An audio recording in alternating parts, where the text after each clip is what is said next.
जय Hind all of you.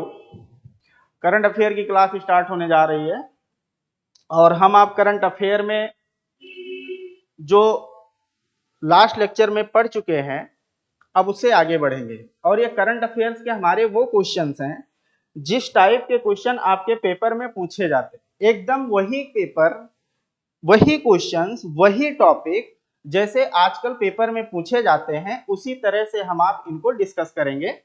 तो सबसे पहले हम लोग स्टार्ट करते हैं। आ जाइए।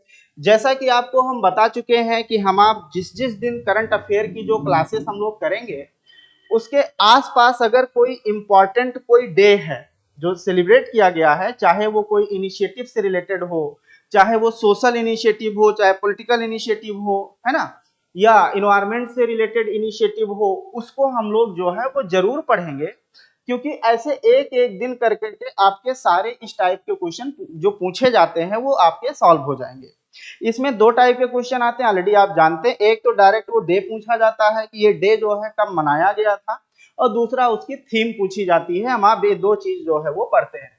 तो आइए आज के दिन में हम आप ये देखेंगे, क्योंकि सबसे पहले हम आपको जो कि इंपॉर्टेंट डे रहा है वो रहा है 22 of March.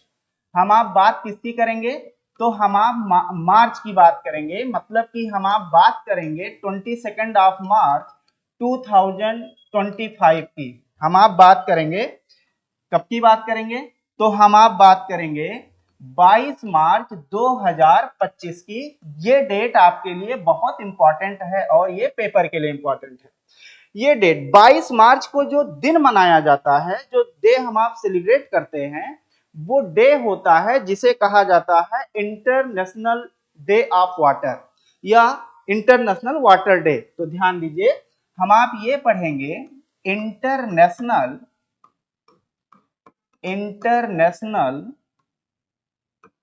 Day of water, ठीक, जिसे हिंदी में कहा जाता है अंतरराष्ट्रीय जल दिवस। ये बहुत इंपॉर्टेंट फैक्ट है पेपर के लिए। अंतरराष्ट्रीय जल दिवस। तो अंतरराष्ट्रीय जल दिवस कब मनाया जाता है? तो 22 मार्च को मनाया जाता है।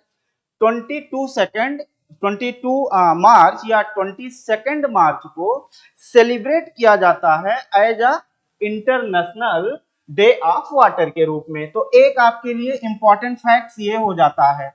सेकंड फैक्ट्स आप ध्यान दीजिएगा, इसमें हम आप पढ़ेंगे कि इस वर्ष का जो इंटरनेशनल डे ऑफ वाटर जो हमने सेलिब्रेट किया, हमने मनाया, उसका थीम क्या था। ये पेपर के लिए बहुत ही इंपॉर्टेंट जो है ये कंटेंट बनता है, क्योंकि हर एक एग्जाम में आप देखेंगे कि थीम हमसे जरूर पूछी जाती है। तो जब आप थीम की बात करेंगे तो थीम रखा गया है, इस वर्ष का जो थीम है वो रखा गया है ग्लेशियर प्रिजर्वेशन। ग्लेशियर प्रिजर्वेशन, जिसे हिंदी में कहा जाता है हिमानी संरक्षण। ध्यान दीजिएगा, अगर बहुत ही ज्यादा, अगर पेपर में बहुत ही शुद्ध हिंदी लिखकर आएगी तो शुद्ध हिंदी यही लिखकर आएगी जिसे कहा जाता है हिमानी संरक्षण। तो ध्यान दीजिए, इस वर्ष का जो थीम है वो इंटरनेशनल डे ऑफ वाटर का अंतरराष्ट्रीय जल दिवस की थीम रखी गई है ग्लेशियर प्रिजर्वेशन, हिमानी संरक्षण। इंपॉर्टेंट पॉइंट ये है कि इसमें से ये आपसे जो है वो पूछा जाएगा कि इस वर्ष का ये हिमानी संरक्षण जो है वो रखा गया है। अब ध्यान दीजिए, हम लोग ये देखेंगे कुछ इससे रिलेटेड, हम आपको फैक्ट्स बताते हैं कि ध्यान दीजिएगा, चूंकि है क्या कि अगर हम ग्लेशियर को प्रिजर्व कर रहे हैं, एक तो हम आपको ये पहले बता दें कि इसका गोल क्या है, मतलब अंतरराष्ट्रीय जल दिवस हम आप क्यों मनाते हैं। तो ध्यान दीजिएगा, अंतरराष्ट्रीय जल दिवस मनाया जाता है, इसके जो है वो गोल्स हैं। नंबर एक, सबसे इंपॉर्टेंट जो गोल्स है वो है कंजर्वेशन ऑफ, ध्यान दीजिएगा, कंजर्वेशन ऑफ वाटर, मतलब कि जल का संरक्षण करना। सबसे इंपॉर्टेंट पॉइंट्स ये होता है जिसे हम आप क्या कहते हैं, जल का संरक्षण करना। अब ये क्या है, लोगों को जागरूक करना, लोगों को बताना कि ह्यूमन लाइफ या जो आपका अलाइव जो है पार्ट है, उसके लिए जल का क्या इंपॉर्टेंस है, और जल के इंपॉर्टेंस को बताने के साथ ये हमें जो है बताना कि जल को कैसे संरक्षित किया जाता है। दूसरा, अगला इसका जो आपका गोल है वो है सप्लाई ऑफ फ्रेश वाटर। ध्यान दीजिएगा, दूसरा इसका गोल है सप्लाई ऑफ फ्रेश वाटर, मतलब कि पेयजल। अब एक ध्यान दीजिएगा, फ्रेश वाटर का मतलब आप कह सकते हैं इसे ड्रिंकिंग वाटर। ध्यान दीजिएगा, इसे हम आप कह सकते हैं ड्रिंकिंग वाटर, यही आपका हो जाएगा ड्रिंकिंग वाटर। तो ये भी इसका एक गोल रहा है, ये इसका गोल रहा है, मतलब पेयजल की उपलब्धता। सप्लाई का अर्थ यहां पर हो जाएगा उपलब्धता। एक पॉइंट ये हुआ। नेक्स्ट पॉइंट अगर हम आप देखें तो जो जल संरक्षण दिवस जो मनाया जाता है, वो जल संरक्षण दिवस ये मनाया जाता है जिससे ये बताया जा सके कि इंपॉर्टेंस ऑफ वाटर क्या है, इंपॉर्टेंस ऑफ वाटर क्या है, मतलब कि हमारे जीवन में जल का महत्व क्या है। अब जल का महत्व जब हम आप देखेंगे तो एक तो इंडिविजुअली हमारे लाइफ में जल का क्या महत्व है, और दूसरा एक कम्युनिटी बेस में जल का क्या महत्व होता है, उसकी भी जो है वो चर्चा इसके बेसिस पे की जाती है। तो हमने आपसे कहा कि 22 मार्च को क्या मनाया जाता है, जल दिवस मनाया जाता है। इस वर्ष के जल दिवस की जो थीम है वो क्या रखी गई है, ग्लेशियर प्रिजर्वेशन रखा गया है। अब एक पॉइंट हम लोग इसमें आगे बढ़ेंगे और हम आपको समझाएंगे, बहुत ध्यान से समझिएगा, इंपॉर्टेंट फैक्ट्स होगा। इंपॉर्टेंट फैक्ट्स ये है कि 2025 को 2025 को बहुत ध्यान से समझिएगा, 2025 को यूनाइटेड नेशन, एक बात पहले तो ये बता दें हम आपको इसका स्टैटिक पार्ट ये बता दें कि आखिर विश्व जल दिवस मनाया कब से जा रहा है, कौन इसको जो है घोषित किया, ये हम आप देख लेते हैं। तो इंपॉर्टेंट फैक्ट्स इसके लिए ये होता है कि विश्व या अंतरराष्ट्रीय, इंटरनेशनल, अंतरराष्ट्रीय जल दिवस, इसकी जो डिक्लेरेशन है, मतलब इसे जो है डिक्लेयर किया गया, डिक्लेयर्ड ये किया गया था, ध्यान दीजिएगा, इसे डिक्लेयर्ड किया गया था यूनाइटेड नेशन द्वारा। एक इंपॉर्टेंट पॉइंट है ये आपके लिए, इसे डिक्लेयर किया गया था यूनाइटेड नेशन द्वारा 1992 में। यूनाइटेड नेशन ने 1992 में 1992 में एक कन्वेंशन हुआ जो कि हम आप जानते हैं बहुत इंपॉर्टेंट है। 1992 में यूएनसीईडी एक कन्वेंशन ये हुआ जिसे कहा गया, क्या कहा गया, ध्यान दीजिएगा, इसे ही कहा जाता है यूनाइटेड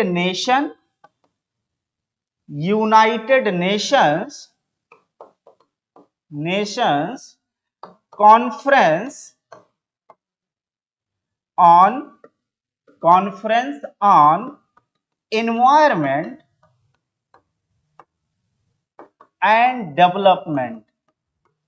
ये एक जो है कॉन्फ्रेंस हुआ था 1992 में। इसे, चूंकि ये कॉन्फ्रेंस कहां हुआ था, तो ये कॉन्फ्रेंस हुआ था ब्राजील के रियो डी जनेरियो में। कहां हुआ था, तो ये हुआ था रियो डी जनेरियो में। कहां हुआ था, तो रियो डी जनेरियो में हुआ था। और इसे ही रियो डी जनेरियो में होने के कारण इसे ही रियो कन्वेंशन कहा जाता है। क्या कहा जाता है, तो इसे ही कहा जाता है रियो कन्वेंशन। तो रियो कन्वेंशन 1992 में हुआ था, जिसका टेक्निकल नाम है UNCED, united nations conference on environment and development. इसे कहा जाता है क्या कहते हैं? इसे कहते हैं पर्यावरण तथा विकास। यूनाइटेड नेशन का पर्यावरण तथा विकास पर सम्मेलन। चूंकि हिंदी वर्जन जब आप इसको ट्रांसलेट करेंगे तो थोड़ा सा ये ब्रॉड हो जाएगा। यूनाइटेड नेशन का पर्यावरण तथा विकास पर सम्मेलन, इसका हिंदी वर्जन होता है। तो United nation conference on environment and development, जिसे हम आप रियो कन्वेंशन कहते हैं, रियो जो है सम्मेलन कहा जाता है, इसी में विश्व जल दिवस मनाने की घोषणा की गई। विश्व जल दिवस घोषित किया गया, डिक्लेयर किया गया कि 22 मार्च अब सेलिब्रेट किया जाएगा as international day of water. मतलब कि 22 मार्च को हम विश्व जल दिवस के रूप में मनाएंगे। ये कब घोषित किया गया? तो 1993 में। ध्यान दीजिएगा, इसकी घोषणा जो है हुई थी 92 में और पहली बार मनाया गया 1993 में। तो अगर आपसे पूछता है कोई कि पहली बार जल दिवस कब मनाया गया, तो ध्यान दीजिएगा, पहली बार, इंपॉर्टेंट पॉइंट्स है, पहली बार जल दिवस मनाया कब गया? तो 1993 में मनाया गया। एक बात। दूसरा पॉइंट ये है कि ये कौन जो है घोषित किया था? तो याद रखिए, ये यूनाइटेड नेशन का अपना एक जो है डिक्लेरेशन था, जिसमें ये डिसीजन लिया गया कि 22 मार्च अब हर साल मनाया जाएगा। हम डिक्लेयर्ड करते हैं as international day of water के रूप में। तो ये बात आप समझ गए। पहले हमने आपसे कहा कि जो जल दिवस मनाने की शुरुआत हुई वो 1992 में जो रियो कन्वेंशन हुआ था, जिसे United nations conference on environment and development कहा जाता है, उसी में यह डिसीजन लिया गया था, जिसके द्वारा डिसीजन लेने के बाद पहली बार 1993 को एज क्या मनाया गया? इंटरनेशनल डे ऑफ वाटर मनाया गया। और ये हमारे लिए इंपॉर्टेंट फैक्ट हो जाता है। अब एक बात और बताएंगे, जो भी नई बात आई है, जो कि हमारे और आपके लिए इंपॉर्टेंट हो जाता है, क्योंकि यहां से क्वेश्चन पूछा जाएगा। अभी हमने थीम में बताया कि इस वर्ष का जो थीम है, वो थीम क्या रखा गया है? तो वो थीम रखा गया है ग्लेशियर प्रिजर्वेशन, मतलब ग्लेशियर को संरक्षित कैसे किया जाए। तो एक चीज हम आपको और बताएंगे, यूनाइटेड नेशन में मोस्ट इंपॉर्टेंट फैक्ट्स है आपके लिए पेपर के लिए। यूनाइटेड नेशन ये अभी डिक्लेयर्ड किया है, घोषित किया है।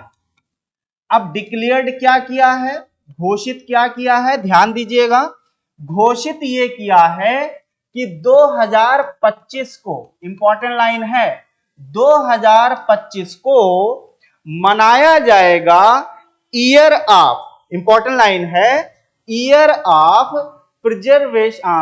Of glacier preservation. ध्यान दीजिए, 2025 को मनाया जाएगा, क्या मनाया जाएगा? मनाया जाएगा ईयर ऑफ इंटरनेशनल ग्लेशियर, ध्यान दीजिए, ग्लेशियर कंजर्वेशन, आप ये कह सकते हैं। ध्यान दीजिएगा, 2025 को क्या मनाया जाएगा? Year of international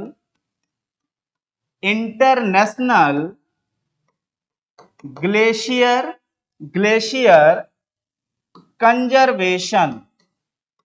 important line है आपके लिए, 2025 को घोषित किया गया है year of international glacier conservation. Most important line है, और ये डिसीजन अभी 22 मार्च को ही हुआ है। जो यूनाइटेड नेशन है उसने 2025 को किस वर्ष के रूप में मनाने की घोषणा की है?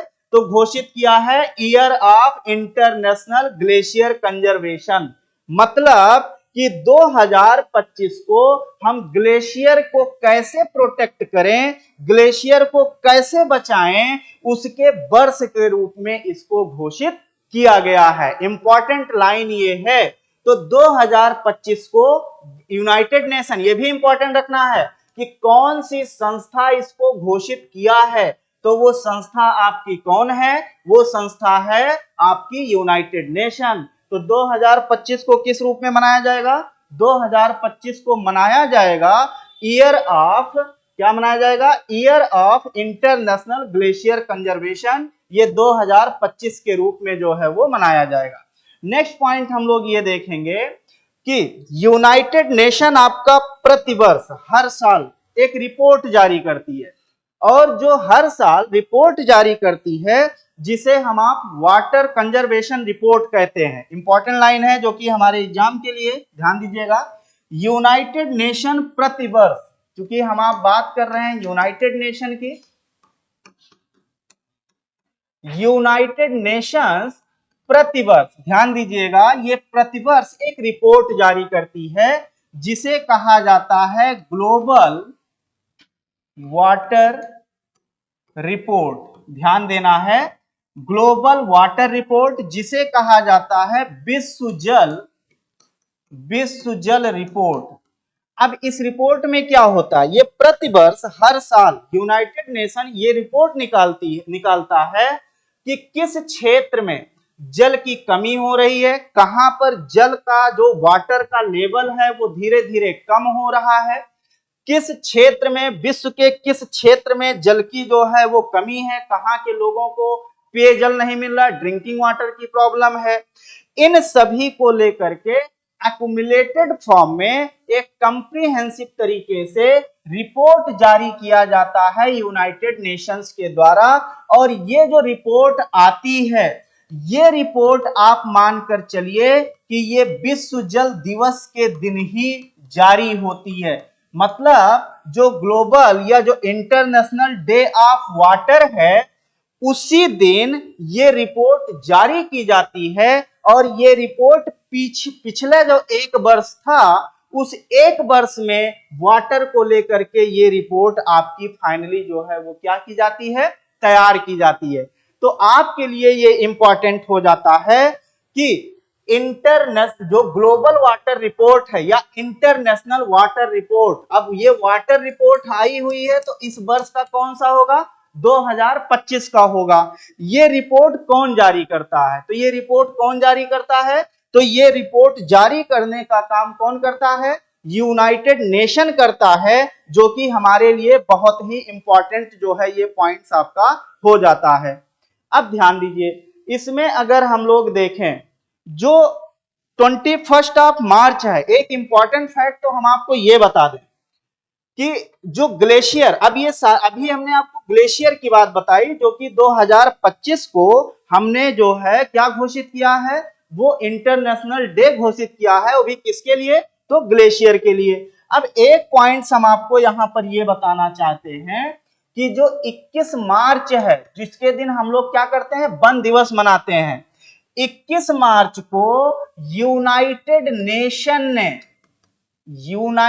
नेशंस ने घोषित किया है कि 21 मार्च को अब ग्लेशियर दिवस मनाया जाएगा, इंटरनेशनल डे ऑफ ग्लेशियर्स। ध्यान दीजिए, अंतरराष्ट्रीय ग्लेशियर दिवस मनाया जाएगा, अंतरराष्ट्रीय ग्लेशियर दिवस मनाया जाएगा। और ये दिवस कब मनाया जाएगा? तो 21 मार्च को मनाया जाएगा, हर वर्ष मनाया जाएगा, जिससे क्या हो कि ग्लेशियर, अब इसका गोल क्या है? इसको मनाया जा रहा है तो ये क्यों मनाया जा रहा है? एक तो अलग अलग क्षेत्रों में जो ग्लेशियर का क्षेत्र है, विस्तार है, मतलब कि ग्लेशियर के घटते क्षेत्र को संरक्षित करना, एक तो इसका ये गोल रहेगा। दूसरा, ग्लेशियर के जो ग्लेशियर्स हैं, ग्लेशियर्स के पिघलने से जो समुद्र का समुद्री सतह है उसको बढ़ने से बचाना, क्योंकि ग्लेशियर को अगर पिघलने से हम बचाएंगे तो कहीं ना कहीं सी लेवल जो है वो आपका जो ओशियन के जो कोस्ट पर जो आपकी चीजें हैं, मतलब जो वाटर का जो लेवल है वो वाटर लेवल आपका बढ़ेगा नहीं। अब इससे क्या होगा, तो ये इसके कुछ गोल्स। दूसरा आप ये कह सकते हैं कि क्लाइमेट चेंज को रोकना। ग्लेशियर, अगर हम ग्लेशियर डे मना रहे हैं तो हमारा गोल ये होगा कि कैसे हम क्लाइमेट चेंज को जो है वो होने से रोकें। अब क्लाइमेट चेंज में क्या आएगा, क्लाइमेट चेंज में ये आएगा, जैसे हम आप जानते हैं ग्लोबल वार्मिंग है। अब ग्लोबल वार्मिंग अगर होगा तो ग्लोबल वार्मिंग से टेम्परेचर इंक्रीज करेगा, और टेम्परेचर अगर इंक्रीज करेगा तो जब ग्लोबल टेम्परेचर इंक्रीज करेगा तो नो डाउट आपका ग्लेशियर पिघलेगा, और ग्लेशियर अगर पिघलेगा तो आपके एक तो क्या होगा, ग्लेशियर का क्षेत्र कम होगा।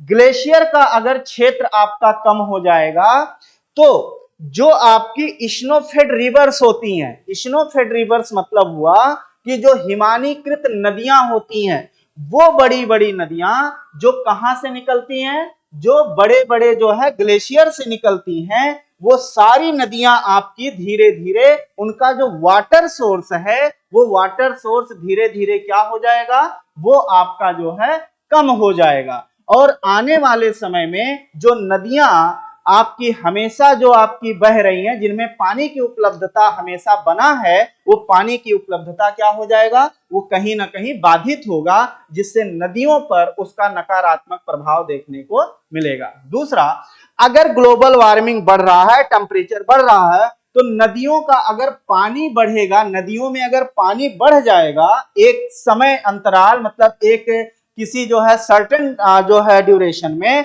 इससे नदियों का पानी वो आपका ओशियन में जब जाएगा तो ओशियन में उनकी जो क्वांटिटी है वो धीरे धीरे ज्यादा बढ़ेगा, और ज्यादा बढ़ेगा तो जो ओशियंस हैं उन ओशियंस का लेवल बढ़ेगा, और जब ओशियन का लेवल बढ़ेगा तो जो समुद्र का तट है, मतलब जो कोस्टल एरिया है, उस कोस्टल एरिया पर जो हैबिटाट हैं या जो रहने वाले लोग हैं, जो शहर हैं, जो आपके द्वीप हैं, उन पर कहीं ना कहीं खतरा मंडराएगा, क्योंकि उनके समुद्र में डूबने का चांस जो है वो बढ़ जाएगा। एक पॉइंट। नेक्स्ट पॉइंट ये बना कि अगर ये कंडीशन ग्लोबल, अगर हम ग्लेशियर को पिघलने से नहीं रोके तो जब आपका फ्रेश वाटर, समुद्र का पानी जब मिलेगा, खासकर नदियों द्वारा लाए गए हिमानीकृत जल से, तो वो पानी धीरे धीरे, क्योंकि वो फ्रेश वाटर है, और जब वो फ्रेश वाटर आकर के समुद्र में मिलेगा तो जो समुद्र के पानी का जो आपका क्या कहते हैं, उसका जो कंपोजिशन है, कंपोजिशन लाइक उसमें सैलिनिटी, लाइक उसका टेम्परेचर है ना, वो सब क्या होगा, कहीं ना कहीं वो आपका डिस्टर्ब हो जाएगा। और जब डिस्टर्ब हो जाएगा तो जो आपका समुद्री या जो आपकी मैरीन इकोसिस्टम है, जो समुद्री जो पारितंत्र है, वो पारितंत्र कहीं ना कहीं डिस्टर्ब होगा, और पारितंत्र मतलब जब वहां रहने वाले जीव डिस्टर्ब होने लगेंगे तो वो इकोसिस्टम धीरे धीरे क्या होगा, वो खतरे में आ जाएगा। तो हमें इसको भी बचाना है, मतलब समुद्री जो डाइवर्सिटी है उसको भी हमें कहीं ना कहीं जो है वो बचाना होगा।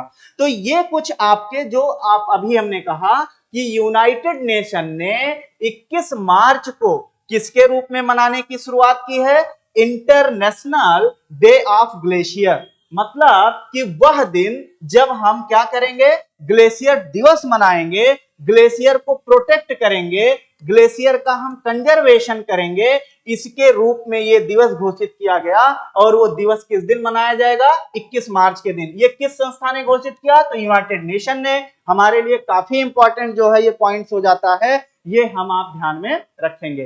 तो ये कुछ पॉइंट्स हमने आपको बताए हैं कि जो ग्लेशियर डे है, मतलब इंटरनेशनल डे ऑफ ग्लेशियर, ये हमारे लिए काफी इंपॉर्टेंट जो है वो हो जाता है। चलिए नेक्स्ट पॉइंट हम लोग देखेंगे जो कि आपके लिए इंपॉर्टेंट होगा।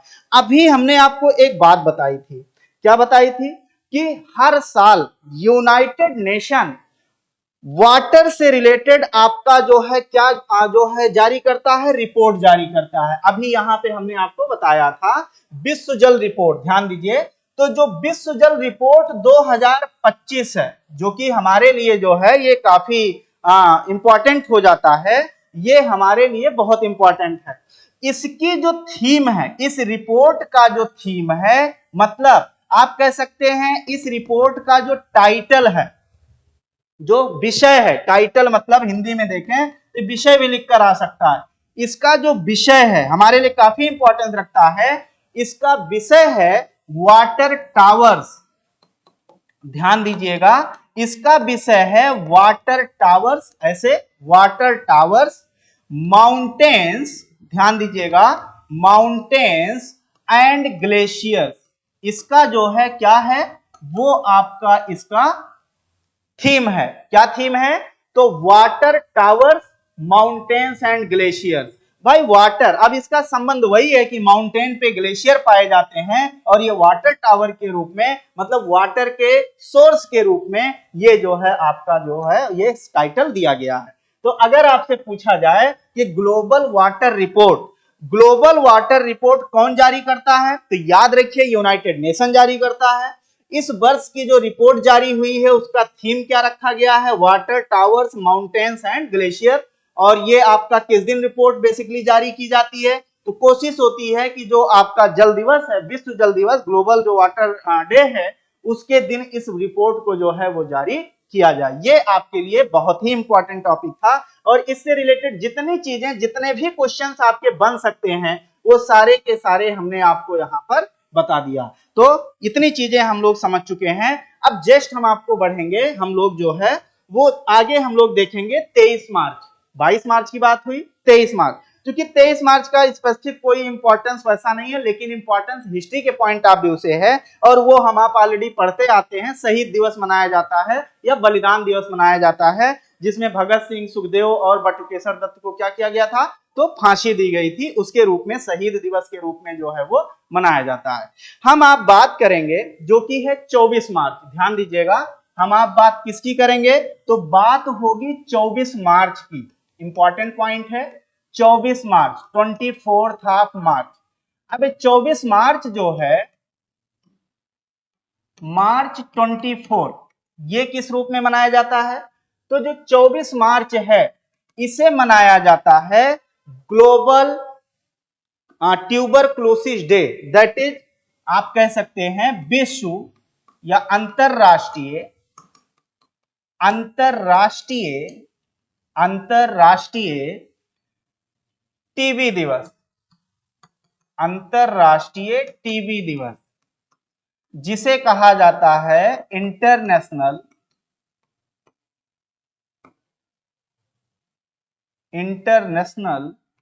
TB day. ठीक, ये कब मनाया जाता है, तो 24 मार्च को मनाया जाता है। अब ध्यान दीजिए, इस वर्ष भी मनाया गया है। तो अंतरराष्ट्रीय टीबी दिवस जो मनाया गया है वो आपका मनाया गया है 24 मार्च को, और इसका जो थीम था यही हमें और आपको समझना है। थीम था ये, इसकी जो थीम रखी गई थी वो इस वर्ष की थीम है वी, यस, ऐसे समझिए, yes we can end TB. इसकी ये थीम रखी गई है 2025 की, क्योंकि हम आप बात कर रहे हैं 2025, तो 2025 की जो टीबी दिवस जो मनाया गया है 24 मार्च को, उसका कौन सा जो है मनाया गया है, वो मनाया गया है 24 मार्च को, जिसकी थीम है yes we can end TB, मतलब हाँ हम टीबी को खत्म कर सकते हैं। और हम आप जानते हैं कि इसमें क्या होता है, ये दिवस क्यों मनाया जाता है, ये मनाया जाता है टीबी से बचने के लिए लोगों को जागरूक करना, लोगों को क्या करना, जागरूक करना, मतलब लोगों को क्या करना, अवेयर करना। टीबी कैसे हो जाती है, टीबी क्यों होती है, टीबी से क्या बचाव है, इन सब चीजों को लेकर के लोगों को अवेयर करना एक बात। दूसरी बात यह है कि अगर किसी को टीबी हो जाता है तो उससे उसका उपचार क्या है, ध्यान रखिए उपचार क्या है, उपचार में सावधानी क्या हो सकती है, उपचार में यहां पे सावधानी, दूसरा उसके लिए दवाएं क्या हैं, दवाएं क्या हैं, ठीक, ये सब चीजें जो है इस दिन को समर्पित किया गया है कि अगर टीबी से हमें बचाव करना है तो हम दो चीजें करेंगे। एक तो प्रिवेंटिव, इंपॉर्टेंट लाइन ये है कि एक तो हम प्रिवेंटिव जो है मेजर्स लेते हैं। प्रिवेंटिव मेजर्स वो मेजर्स या वो जो है मतलब आपका कदम होता है जिसमें हम कोई चीज होने से पहले ही रोक दें, उसे प्रिवेंटिव मेजर कहा जाता है, मतलब प्रिवेंट कर देना, उसको होने से पहले ही रोक देना। तो यहां पर क्या है कि दोनों चीजें हैं, टीबी अगर किसी को हो गई है तो उसको कैसे उससे उस परिस्थिति से निकाला जाए, दूसरा टीबी हो जाने का कारण क्या हो सकता है, किसी को टीबी ना हो, इससे रिलेटेड हम लोग क्या करते हैं, लोगों को जो है वो जागरूक करते हैं। तो आप ध्यान में रखिए ये जो टीबी है, ये जो टीबी जैसी बीमारी है, एक इंपॉर्टेंट पॉइंट हम आपको बताएंगे, जो टीबी की खोज है, डिस्कवरी, टीबी जैसा जो है रोग, ये इसकी खोज की गई थी 1882 में, इंपॉर्टेंट लाइन है 1882 में एक व्यक्ति थे, नाम था रॉबर्ट कोच, बहुत इंपॉर्टेंट लाइन है, रॉबर्ट कोच। इन्हीं रॉबर्ट कोच द्वारा 1882 में टीबी की खोज की गई थी। टीबी की खोज में ये कहना चाह रहा हूं कि मतलब जो डिजीज ये टीबी का जो लक्षण था उस समय ये बताया गया कि ये ट्यूबरकुलोसिस से जो है होता है, ये ट्यूबरकुलोसिस से होता है। दूसरा, टीबी एक कन्वेक्शनल डिजीज है।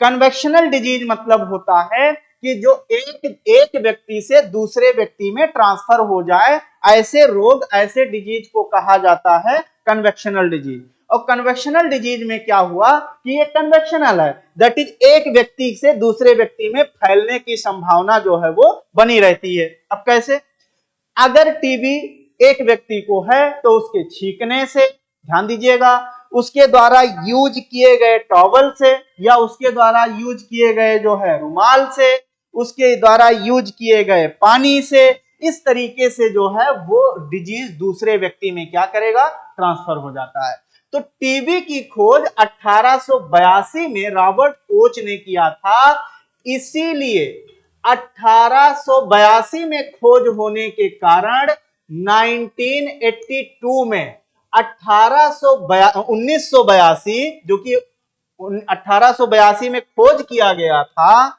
1982 में पहली बार लोगों को टीबी से कैसे बचा जाए उससे जागरूक करने के लिए टीबी दिवस मनाया गया। तो ध्यान में रखिए, टीबी दिवस की शुरुआत हुई थी कब, टीबी दिवस की शुरुआत 1982 में हुई थी। और इंपॉर्टेंट लाइन ये है कि टीबी की खोज किसने की थी, 1882 में रॉबर्ट कोच ने किया था। उन्होंने ये बताया कि टीबी जैसा कोई डिजीज है जो कि ट्यूबरकुलोसिस नाम के जो है बैक्टीरिया से ये होता है। हम आप जानते हैं ये बैक्टीरियल जो है आपका डिजीज है, ये कन्वेक्शनल डिजीज है, मतलब हिंदी में कहते हैं संवहनीय रोग है, मतलब एक से दूसरे व्यक्ति में क्या करता है, इसका संवहन हो जाता है, एक से दूसरे व्यक्ति में ये पहुंच जाता है। मोस्ट इंपॉर्टेंट फैक्ट था ये हमारे और आपके लिए। तो ये दो चीजें हमने आपको बताई कि 22 मार्च को क्या मनाया जाता है और 24 मार्च को क्या मनाया जाता है। तो 22 मार्च को जल दिवस मनाया जाता है और 24 मार्च को जो है ट्यूबरकुलोसिस डे मनाया जाता है, टीबी दिवस के रूप में जो है वो मनाया जाता है। चलिए, ये दो चीजें हुई।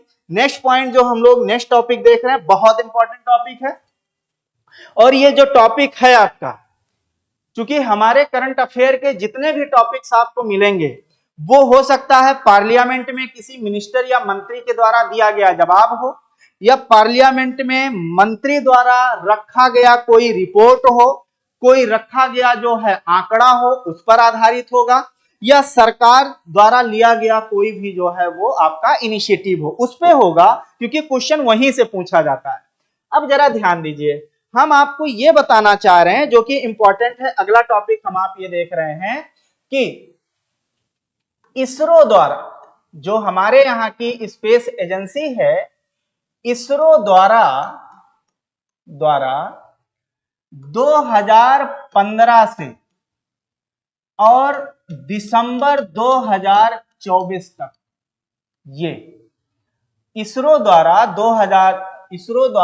10 वर्षों में विदेशी, इंपॉर्टेंट लाइन है, विदेशी मतलब कि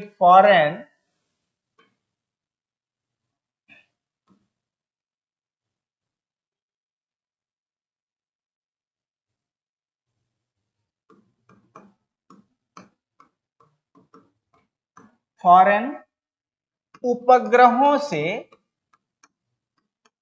आए, ये टॉपिक है इनकम। ध्यान दीजिएगा, हम आप ये पढ़ने जा रहे हैं कि इसरो ने 2015 से 2024 तक अप्रॉक्स 10 साल, मतलब कि स्टार्टिंग जो है आपका 2015 और 2024 लास्ट, लगभग 10 साल, 10 वर्षों में विदेशी उपग्रहों, मतलब जो विदेशी सैटेलाइट थे, विदेशी सैटेलाइट से होने वाली आय। तो एक बात हम आपको ये बता दें, ये बहुत ही इंपॉर्टेंट कंटेंट है आपके पेपर के लिए। अभी रिसेंटली मैं ये बताना चाह रहा हूं कि अभी रिसेंटली क्या हुआ है, रिसेंटली हाल में हुआ ये है कि स्टेट, या आप कह सकते हैं MOS, मतलब minister of state science and space, ध्यान दीजिएगा, आप ये कह सकते हैं विज्ञान एवं अंतरिक्ष राज्य मंत्री, अंतरिक्ष राज्य मंत्री कौन है? तो डॉक्टर जितेंद्र सिंह।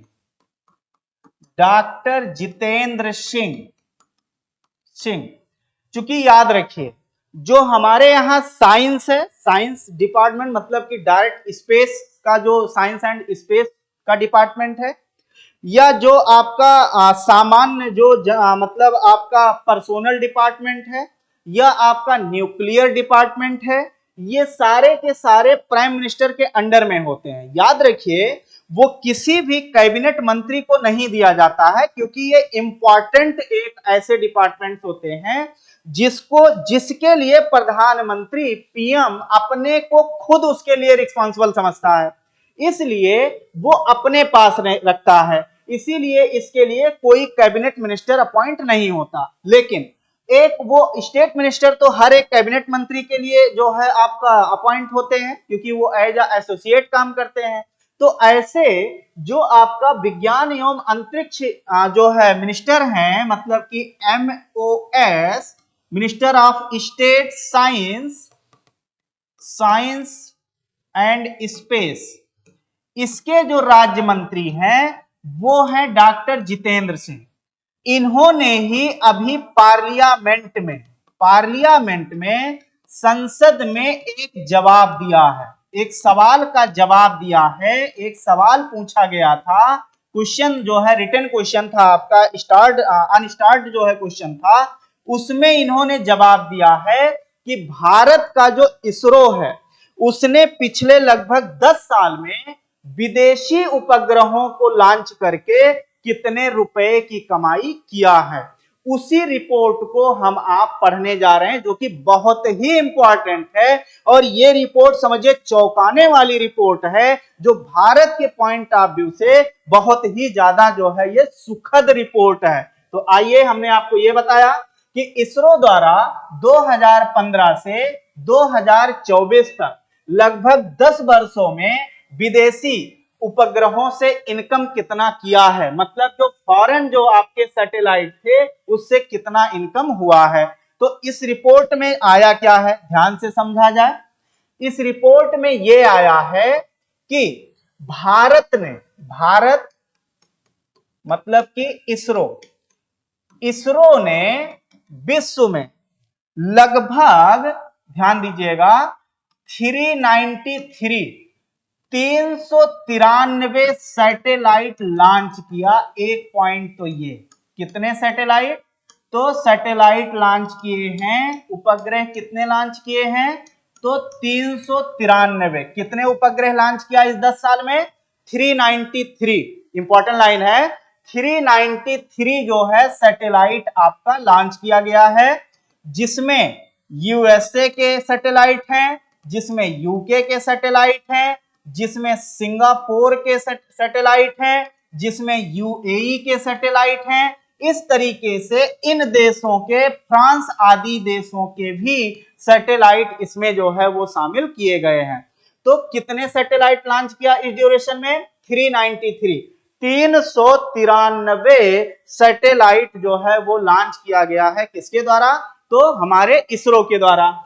और इसके द्वारा जो बेसिकली इनकम हुआ, इंपॉर्टेंट लाइन यहां से हमें आपको समझना है कि जो इनकम हुआ है, इससे जो इनकम हुआ है वो इनकम 439, ध्यान दीजिएगा, टोटल इससे इनकम हुआ है 439 मिलियन डॉलर। ध्यान दीजिए, लगभग 439 मिलियन डॉलर का इनकम हुआ है। कितना इनकम हुआ है? 439, जो कि हमारे लिए बहुत ही इंपॉर्टेंट फैक्ट है। इस 10 साल में हम विदेशी सैटेलाइट को लॉन्च करके कितना रुपया कमाए हैं? तो 439 मिलियन डॉलर रुपया हमने कमाया है। एक बात और बता दें, इस 439 के दो भाग हैं, समझिएगा। इस 439 के दो भाग हैं। एक भाग ये है कि 143 मिलियन तो हमने जो है कमाया हुआ है, कैसे? हमने कमाया हुआ है डॉलर में। इंपॉर्टेंट लाइन है, हमने किस में कमाया हुआ है? तो डॉलर में कमाया है। कितना? ध्यान दीजिए, कितना कमाया है? 143 मिलियन किस में कमाया है? डॉलर में। और जो बचा, हमने 276, जो कि इंपॉर्टेंट, 272, 273 मिलियन यूरो रुपया कमाया है। कितना कमाया है? 272 यूरो मिलियन में, मतलब कि 272 मिलियन यूरो आप जानते हैं, यूरोपियन कंट्रीज का जो ग्रुप है उसका एक करेंसी है, उसमें कमाया है। और जब इस 272 को जब बदला गया डॉलर में, तो ये आ गया 296। इंपॉर्टेंट लाइन है हमारे और आपके लिए, ये कितना जो है हो गया? 296 मिलियन डॉलर हो गया, मिलियन डॉलर हो गया। और जब 296 और 143 हम जब ऐड कर देंगे तो टोटल हमारा इनकम कितना हो जाएगा? 439 मिलियन डॉलर हो जाएगा। अब एक बार फिर से समझाते हैं। हमने कहा टोटल इनकम कितना हुआ इस 10 साल में विदेशी उपग्रह लॉन्च करके? तो हमें इनकम हुआ 439 मिलियन डॉलर में। लेकिन ये सारे मिलियन डॉलर ये डॉलर में नहीं है, वो हमने वैल्यू कन्वर्ट करके देखी है, जिसमें 143 मिलियन 143 मिलियन तो डॉलर में है। मतलब कि 143 ये डॉलर में है, इतना मिलियन। और 272 मिलियन यूरो था, मतलब कि जो यूरोपियन कंट्री ने हमारे यहां से लॉन्च किया था, उन्होंने जो मुझे पैसा दिया, करेंसी दिया, वो करेंसी किस रूप में दिया था? यूरो के रूप में। लेकिन 272 मिलियन यूरो को जब हमने डॉलर में कन्वर्ट कर लिया तो वो 296 मिलियन डॉलर हो गया। और ये आपका 143, आप ध्यान दीजिए, 143 मिलियन डॉलर और 296 मिलियन डॉलर, 296 मिलियन डॉलर, जब आप इसको ऐड कर देंगे तो ये टोटल आपका कितना बन जाएगा? ये टोटल आपका बन जाएगा 439 मिलियन डॉलर। तो भारत ने कितने रुपए कमाए हैं? भारत ने 439 मिलियन डॉलर रुपीज जो है वो कमाया है। ये हमारे लिए बहुत ही इंपॉर्टेंट फैक्ट हो जाता है। कितना रुपया कमाया है? 439 मिलियन डॉलर, जिसमें 143 मिलियन डॉलर में था और 272 यूरो में था, मिलियन में था, मतलब मिलियन यूरो था, जिसे डॉलर में कन्वर्ट करके 296 मिलियन किया और ये टोटल रुपीज हो गया कितना आपका 439। अब एक बात, कितने अभी हमने बताया कितने इस 10 साल में हमने विदेशी कितने उपग्रह उड़ाए, तो हमने लॉन्च किया, उड़ाए मतलब कि लॉन्च किया 393 सैटेलाइट। अब एक बात और बताएंगे, ध्यान दीजिएगा, भारत ने इस 10 साल के ड्यूरेशन में, मतलब कि भारत ने इस 10 वर्षों में 2015 से 2024 इसके बीच में इसने दो काम किया। हमने 61 देशों से कॉन्ट्रैक्ट किया है। कितने देश से? 61, मतलब 61 देशों ने भारत के साथ ये करार किया है कि हमारे सैटेलाइट को आप लॉन्च कर दीजिए। कितने देशों के साथ? 61 देशों के साथ, मतलब 61 देश हमारे साथ ये कॉन्ट्रैक्ट किए हैं कि हमारे उपग्रह को आपको लॉन्च करना है और लॉन्च करके जो उसका आएगा कॉस्ट वो हम आपको देंगे। मतलब ये आप कह सकते हैं कमर्शियली, क्योंकि मैं अपना भी उड़ा रहा हूं और बाहर के देशों का उड़ा कर मैं उससे इनकम कर रहा हूं। तो एक बात, जिसमें से ये जो 393 सैटेलाइट थे, 34 देशों के 393 उपग्रह, 393 उपग्रह लॉन्च किए गए। क्योंकि हमारा करार कितने देशों के साथ है? करार तो हमारा 61 देशों के साथ है, लेकिन अभी कितने देशों ने इसमें पार्टिसिपेट किया? तो 34 कंट्रीज अभी तक पार्टिसिपेट किए और 34 कंट्रीज के आपके जो है देश मिलकर के 393 सैटेलाइट को लॉन्च किया गया। तो ये बात आप समझ गए, कितने देशों के साथ हमने इफेक्ट किया हुआ है? 61 देशों के साथ। कितने देशों का उपग्रह हमने लॉन्च कर दिया? 34 देशों का। यहां तक कि अमेरिका जैसे देश का भी हमने जो है वो लॉन्च किया हुआ है। और ध्यान में रखना है कि अमेरिका जैसे देशों के जो उपग्रह हैं वो लगभग 232 उपग्रह हमने केवल अमेरिका का लॉन्च किया है। कितना इंपॉर्टेंट फैक्ट है, अमेरिका का अगर आप देखें तो यूएसए के लगभग 232 सैटेलाइट लॉन्च किए गए हैं। अमेरिका, जिसको हम आप सुपर पावर मानते हैं, सुपर पावर बोलते हैं, उसके हमने लगभग 232 जो है वो आपका जो है लॉन्च कर दिया गया, क्या सैटेलाइट। दूसरा, इसी में अगर आप यूके की बात करें तो यूके के 83 हमने लॉन्च किए हुए हैं। सिंगापुर, ध्यान दीजिएगा, अगर आप सिंगापुर की बात करेंगे तो 19 तो हमने इस 10 साल में इनके लॉन्च कर दिए। तो कितने लॉन्च किए? 19 हमने सिंगापुर का लॉन्च किया। यूएसए के कितने लॉन्च किए? 232 लॉन्च किए। यूके के कितने लॉन्च किए? 83 लॉन्च किए। पेपर में क्वेश्चन ऐसे बना हुआ है कि 2015 से 2024 के बीच में भारत का space agency, space organisation ISRO द्वारा वाणिज्यिक रूप से लॉन्च किए गए उपग्रहों में सबसे अधिक किस देश का उपग्रह था? मोस्ट इंपॉर्टेंट लाइन है, अमेरिका का सबसे ज्यादा सैटेलाइट हमने लॉन्च किया है और वो है लगभग 232, यूके के 83 और सिंगापुर का हमने 19 जो है वो आपका लॉन्च किया है, जो कि बहुत इंपॉर्टेंट ये फैक्ट है। एक बात हम आपको और बता रहे हैं, इससे भारत को फायदा क्या हुआ?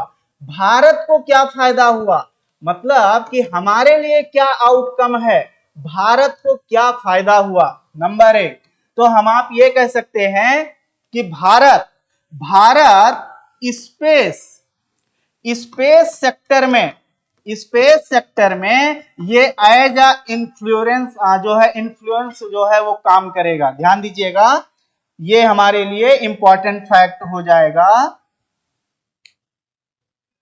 भारत, मतलब कि अब भारत जो है वो स्पेस सेक्टर में इन्फ्लुएंस का काम करेगा, मतलब भारत उसको जो है क्या करेगा, इसकी एक स्पेस में जो है इसकी एक अच्छी धमक बनी है। भारत अब एक अपनी धमक जमा चुका है आपका स्पेस जो है सेक्टर में। दूसरा, भारत दुनिया में एज अ लीडर बनेगा, मतलब भारत अब धीरे धीरे स्पेस का क्या कर रहा है, नेतृत्व कर रहा है। ये हमारे लिए और आपके लिए इंपॉर्टेंट होता है।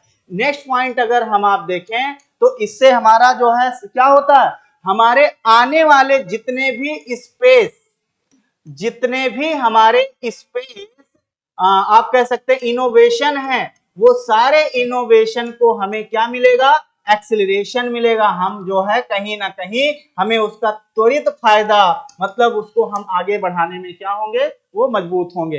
तो एक पॉइंट तो ये हो गया कि अगर इससे हमें जो आउटकम मिलेगा वो आउटकम ये मिलेगा कि अगर भारत इस तरीके से अगर आगे बढ़ रहा है तो उसमें इंडिया एज अ लीडर काम करेगा। इंडिया एज अ जो है आपका जो है एक क्या काम करेगा, इंडिया का जो है इन्फ्लुएंस कहीं ना कहीं क्या होगा, वो बढ़ेगा।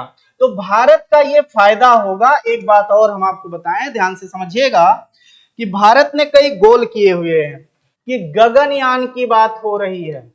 गगनयान कब छोड़ा जाएगा, 2025 में, जो कि बहुत इंपॉर्टेंट फैक्ट है।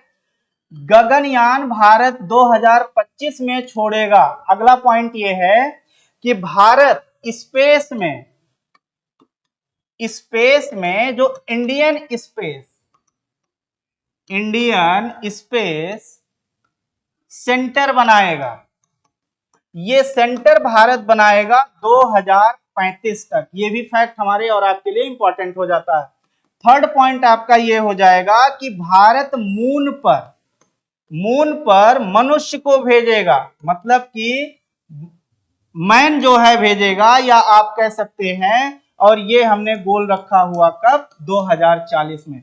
तो अगर हमने अपने फॉरेन जितने भी सैटेलाइट अगर लॉन्च किए उसमें हमारा इनकम हुआ $439 मिलियन।